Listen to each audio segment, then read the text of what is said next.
একদিনেই যদি পাহাড়, সমুদ্র, ঝর্ণা ঘুরে আসা যায়, তাও আবার যাওয়া আসা সহ ঢাকা থেকেই, তবে তো এই সুযোগ মিস করা উচিত নয়। বিশেষ করে আমাদের মতো চাকুরিজীবীদের জন্য। আজকের ভিডিওতে আমি আপনাদের সাথে শেয়ার করব তেমনই এক অবিশ্বাস্য অভিযানের গল্প। নড়ে চড়ে একটু আরাম করে বসুন। আগামী কিছু মিনিট আপনাকে নিয়ে শুরু হবে এবারের অভিযান। ঘুরে আসবো ঢাকা থেকেই, একই সাথে সমুদ্র, পাহাড় এবং ঝর্ণা।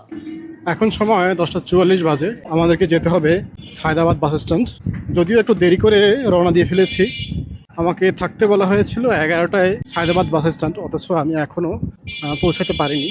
চেষ্টা করছি সঠিক টাইমে পৌঁছানোর। জানি না এই 15 মিনিটে সায়দাবাদ বাস স্ট্যান্ড পৌঁছাতে পারবো কি। অবশেষে রাত 11:15 আমি সায়দাবাদ বাস স্ট্যান্ডে পৌঁছালাম। এবারে ট্যুরটি করছি ট্যুরবাজ গ্রুপের সঙ্গে। দুপুরে গাইড আমাকে ফোনে সময় জানিয়ে দিয়েছিলেন এবং সায়দাবাদের গম্বুজওয়ালা এই মসজিদ কর্নারে এসে দাঁড়াতে বলেছিলেন। সেখানে গিয়ে গাইডের দেখা পেলাম। তিনি পরিচয় করিয়ে দিলেন তিশার সাথে, না মানে সেই বাসটি, যেই বাসটি আমাদের আগামী 24 ঘন্টার যাত্রায় সঙ্গী হবে। বাসে উঠেই দেখি শুধু আমি না, আমাদের দলের বেশিরভাগই দেরি করেছে। অল্প কজন সময় মতো এসেছে, যদিও আরো কয়েকজন পথে পথে বাসে উঠবে। কিছুক্ষণ অপেক্ষার পর ঠিক রাত 12টায় আমাদের বাসটি সায়দাবাদ টার্মিনাল ছাড়ে। এখানে কিছু বিষয়ে সতর্ক করতে চাই। সায়দাবাদ যাত্রাবাড়ি এই দিকটায় আসলে বাসের জানালার পাশে বসে মোবাইল টিপবেন না। যদিও ঢাকার সর্বত্রই এই সতর্ক থাকা ভালো, কিন্তু সায়দাবাদ এবং যাত্রাবাড়ি এই দিকটা একটু বেশি। যাই হোক, বাস ছুটে চলেছে দুর্বার গতিতে সীতাকুণ্ডের পথে। প্রকৃতি যেন নিজেই হাতছানি দিয়ে ডাকছে আমাদের। ও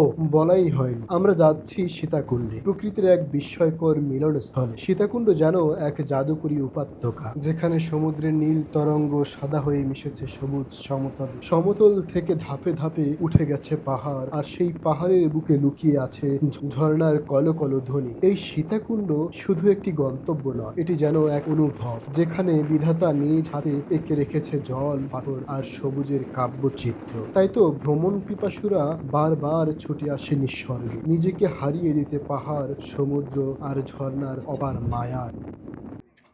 রাত এখন 3টা। আমাদের বাস থেমেছে কুমিল্লায়, খন্দকার ফুড গ্যালারি, কালাকচুয়া, বরিচং। যাত্রীরা নেমে গেছেন, কেউ খাবার খুঁজছেন, কেউ যাচ্ছেন ওয়াশরুমে। ভেতরে নারী পুরুষের জন্য আলাদা পরিষ্কার ওয়াশরুম রয়েছে, বিনামূল্যে ব্যবহার করা যায়। তাদের এইটুকু সৌজন্য ভালো লেগেছে। আমি ভারী খাবার বাসা থেকেই খেয়ে এসেছি। এই বিরতিতে কেবল একটি টিফিন কেক আর এক বোতল পানি হাতে নিয়ে আবার জানালার পাশে এসে বসেছি। রাতের এই ক্ষণিক বিরতিতে মনটা যেন কিছুটা শান্ত, ঘুমহীন শরীরটাও ক্লান্তির সঙ্গে আপোষ করে নিয়েছে। বিরতির পর যাত্রী ফিরে এসেছে নিজেদের আসনে। সময় নষ্ট না করে বাস আবার ছুটে চলল নিজ গন্তব্যের পথে, সীতাকুণ্ডের দিকে। নীরব ধীর পায়ে যেন রাতও একটু হেসে বিদায় জানালো। শেষ রাত্রে চোখ একটু বুজে এসেছিল, কিন্তু ভোর 6টার দিকে হঠাৎ চোখ খুলতেই জানালার কাছে ভেসে উঠল এক আশ্চর্য সৌন্দর্য। মহাসড়কের দুপাশে সবুজে ঘেরা সমতল ভূমি, আর এক পাশে সমতল ফেরিয়ে দূরে আকাশ দেখা যাচ্ছে, যেন আকাশের কোল ছুঁয়ে দাঁড়িয়ে আছে। এই প্রথমবার বাস্তবে পাহাড় দেখেছি। পাহাড়ের উদ্দেশ্যে চট্টগ্রামের পথে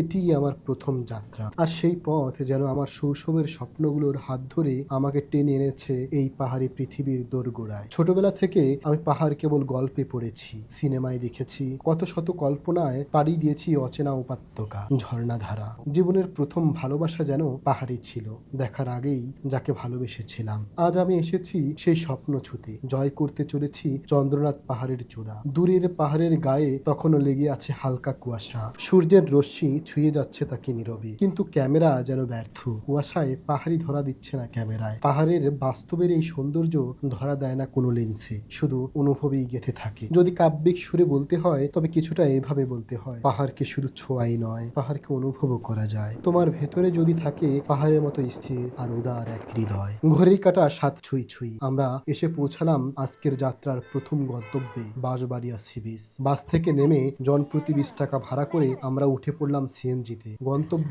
বাঁশবাড়িয়া সমুদ্রের কোল। সিএনজি ছুটে চলেছে গ্রামীণ পথ বেয়ে। একটি স্নিগ্ধ ও শিশির ভেজা সকাল, আর আমরা প্রস্তুত সেই বিস্তীর্ণ নীলের গর্জন শুনতে, যেখানে জল আর আকাশ মিলে এক হয়েছে চোখের আড়ালে। চারপাশে ঘুমভাঙা গাছেরা যেন নীরবে শুভ সকাল বলছে। হয়তো কোনো বাড়ির আঙিনায় চুলায় ধোঁয়া উঠছে, হয়তো অনেক আগেই পাখিরা নীড় ছেড়ে পাখা মেলে দিয়েছে পাহাড় কিংবা সমুদ্রের দিকে। ভোরের এই সবুজ শ্যামল ছোঁয়ায় মনটাই যেন এক নিমেষে শান্ত হয়ে যায়।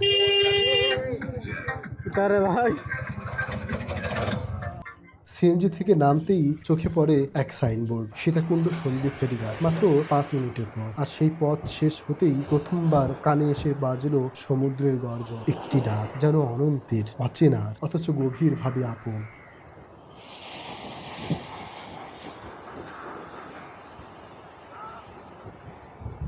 আমরা ছুটে চললাম সমুদ্রের দিকে, কেউ একটু ধীরে, কেউ বা শ্বাস বন্ধ করে দৌড়ে। সমুদ্র এখন এক জীবন্ত কাব্য, তার ঢেউ যেন বারবার এসে ধাক্কা দেয় সময়ের কোল ঘেঁষে। জলরাশি গর্জন করে আবার থেমে যায়, মনে হয় প্রকৃতি যেন তার প্রাচীন ভাষায় বলে যাচ্ছে, যা আমরা শুনি কিন্তু পুরোটা বুঝতে পারি না। এই মুহূর্তে মনে হচ্ছিল জীবন থেমে থাকলেও চলবে, শুধু এই ঢেউগুলো যেন থেমে না যায়। এই গর্জন জীবনের সবচেয়ে সত্য স্পন্দন। সমুদ্র দেখলেই আমার কবি হতে ইচ্ছে করে, বলতে ইচ্ছে করে, সমুদ্র তার ঢেউ দিয়ে না হয় তীরে এসে ভেঙে পড়ে, তবুও সে জানে প্রতিটি ফিরে যাওয়া একটি নতুন ফিরে আসারই প্রতিশ্রুতি। বিশাল খোলা আকাশের নিচে দাঁড়িয়ে পানির গর্জনে মন হারিয়ে গেল এক অন্য জগৎ। যদিও এই জলরাশি সাগরের, তার রঙে নেই গভীর নীলের উচ্ছ্বাস, বরং অনেকটাই শান্ত নদীর মতো। তবে তার বুকে ধেয়ে আসা ঢেউগুলোই ছিল অদ্ভুত এক টান, যা যেন হৃদয়ের ভেতরে গড়িয়ে পড়ে নিঃশব্দে। বালির উপরে পা রাখতেই মনে হলো প্রকৃতি যেন নিজ হাতে আলতো করে জড়িয়ে ধরেছে। হালকা বাতাসে চুল উড়ছে, আর প্রতিটি ঢেউ এসে ছুঁয়ে যাচ্ছে পায়ের পাতা, শীতল, কোমল আর খুব পরিচিত। এই মুহূর্তে সমুদ্রের কোল যেন হয়ে উঠেছে এক খোলা মঞ্চ, যেখানে প্রতিটি মানুষ নিজের মতো করে প্রকাশ করছে আনন্দের ভাষা। ছবি তুলছে, কেউ ঢেউয়ের মাঝে ঝাঁপিয়ে পড়ছে গোসল করতে, আবার কেউ বা বন্ধুর কাঁধে পানি ছিটিয়ে দিচ্ছে দুষ্টুমি করে। হাসি ঠাট্টা, ছোটাছুটি, ক্যামেরার ক্লিক আর সমুদ্রের গর্জন সব মিলিয়ে এক অদ্ভুত সুর বাজছে চারপাশে। এই জায়গাটায় এসে মনে হলো জীবনের আসল আনন্দটা লুকিয়ে থাকে ঠিক এমন কিছু মুহূর্তে, যেখানে হিসাব নেই, নিয়ম নেই, আছে কেবল বেঁচে থাকার উচ্ছ্বাস। বন্ধুত্বের এই মেলবন্ধন দেখে বলতেই হয়, সমুদ্র যদি হৃদয়ের আয়না হয়, তাহলে বন্ধুরা হলো সেই প্রতিচ্ছবি, যাদের সাথে থাকলে সব ঢেউই আনন্দের হয়ে ওঠে। সমুদ্রের মোহময়তায় যখন মন ডুবে আছে, ঠিক তখনই ঘড়ির কাঁটা জানান দেয় আমাদের বাঁশবাড়িয়া পর্বের ইতি টানার সময় এসেছে। সকাল 7টা 20 থেকে 9টা পর্যন্ত এই সময়টুকুই বরাদ্দ ছিল আমাদের সমুদ্র বিচরণের জন্য। এখন বাজে 9টা 30। গাইডের ইশারায় মায়ের সেই ঢেউ থেকে পা সরিয়ে নিতে হয়, কিন্তু হৃদয় তখনও ঢেউয়ের শব্দে ডুবে আছে। এই ছিল আমাদের সমুদ্রের সঙ্গে এক সকালের সাক্ষাৎ। ছবিতে ধরা পড়েছে আনন্দ, জলে লুকিয়েছিল বন্ধুত্ব, আর বালির প্রতিটি ধূলিকণায় ছিল এক চঞ্চল ভালোবাসা। তবুও সময় থেমে থাকে না, আমাদের জন্য অপেক্ষা করছে পরবর্তী অভিযান, সীতাকুণ্ডের চন্দ্রনাথ পাহাড় জয়ের। পরবর্তী পর্বে আপনাকে নিয়ে যাব সেই পাহাড়ি শুরু পথে, যেখানে ক্লান্তি আর সাহস একসাথে হাত ধরে হাঁটে, আর পাহাড়ের বুক চিরে নেমে আসা ঝর্ণা শুধু চোখে নয়, প্রাণেও দোলা দেয়। এমন আরো গল্প, আরো অভিযানের সঙ্গী হতে সোশ্যাল মিডিয়ায় কানেক্ট থাকুন আমাদের সঙ্গে। স্মৃতির পথ চলায় যদি আমরা সঙ্গী হই, তবে প্রতিটি গন্তব্যই হয়ে উঠবে এক রোমাঞ্চকর উপন্যাস। আসসালামু আলাইকুম ওয়া রাহমাতুল্লাহ।